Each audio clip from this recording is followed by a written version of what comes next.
పెళ్ళైన ఆడవాళ్ళందరికీ ఓ విన్నపం.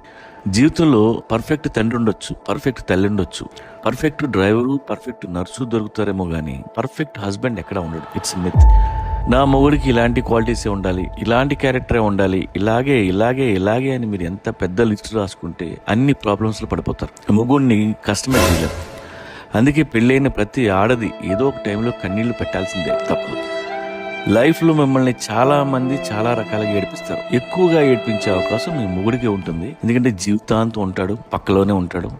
మనకు చెప్పకుండా కొన్ని చేస్తాడు, తెలియకుండా కొన్ని చేస్తాడు, సీక్రెట్గా ఇంకొన్ని చేస్తాడు. అందుకే మీకు కాలుద్ది, తప్పులేదు. కానీ అవే తప్పులు మీ నాన్న కూడా చేస్తాడు. ఎన్నిసార్లు మీ అమ్మ ఏడ్చిందో గుర్తు తెచ్చుకోండి. మీరు మీ నాన్నని క్షమించలేదా? వాళ్ళని క్షమించినట్టే మీ మొగుడిని కూడా క్షమించి వదిలేయండి. మీ కంట్లో కన్నీరు చూడకపోతే పక్కింటి వదిన గారికి అసలు నచ్చదు. ఆవిడ చెప్పే మాటలు విని అనవసరంగా మూడుతో గొడవపడద్దు. పోనీ ఆవిడ మొగుడు ఏమన్నా శ్రీరామచంద్రుడా? కాదే. అందరి పెళ్ళాల కంటే ఎక్కువ ఏడ్చింది రాముడి పెళ్ళమే.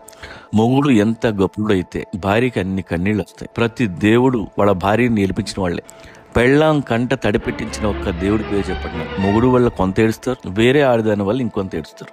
మీకు ఏడవడం వచ్చని తెలిస్తే అందరూ మిమ్మల్ని ఏడిపిస్తారు. అవసరం. అందుకే మీరు సుఖంగా ఉన్నట్టు దయచేసి ఏ పిన్ని గారికి చెప్పొద్దు. కనిపించినప్పుడల్లా కష్టాలు చెప్పండి. అమ్మయ్య, దీని జీవితం కూడా నాలాగే సంకనాథం స్వామి, అది చాలు.